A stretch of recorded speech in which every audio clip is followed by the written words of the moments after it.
Hello everyone, আসসালামু আলাইকুম। কেমন আছেন সবাই? আশা করি অনেক অনেক ভালো আছেন। আলহামদুলিল্লাহ, আমিও ভালো আছি।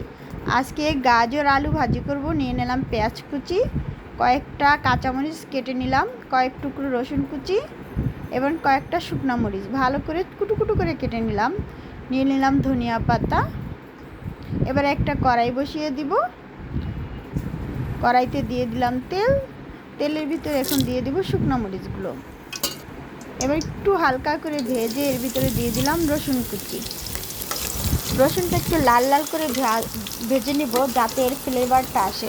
এটার ফ্লেভারটা এত সুন্দর আসে ভাজিতে, যারা রসুন প্রিয় তাদের জন্য খুবই ভালো একটা খাবার। এবার দিয়ে দিলাম পেঁয়াজ কুচি। এবার পেঁয়াজ কুচিটাকে হালকা একটু ভেজে নিব। এই তো ভাজা হয়ে গেছে।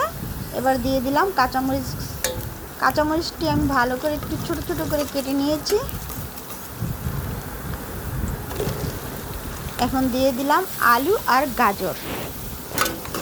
এটা পরোটা, রুটি, ভাত যার সাথেই খাবেন অসম্ভব মজা। এভাবে রান্না করে খেতে খুবই ভালো লাগে। যারা গাজর খেতে পছন্দ করেন না বা গাজরের ভাজি ভালো লাগে না, তারা এভাবে রান্না করে খাবেন, খুবই ভালো।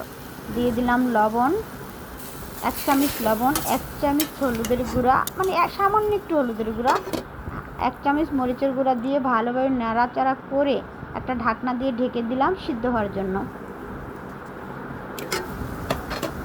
এই তো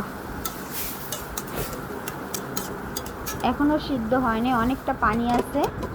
আবার একটা ঢাকনা দিয়ে ঢেকে দিলাম। এই তো পানিটা অনেকটা শুকিয়ে আসছে, তেল উঠে আসছে, তার মানে ভাজি রেডি। আমি অফ ক্যামেরার ভিতরে ধনিয়া পাতা দিয়ে দিয়েছিলাম, সেটা ধরতে পারিনি, সরি। এবার আমার ভাজি হয়ে গেছে, একটা বাটিতে সুন্দর করে উঠিয়ে নিলাম।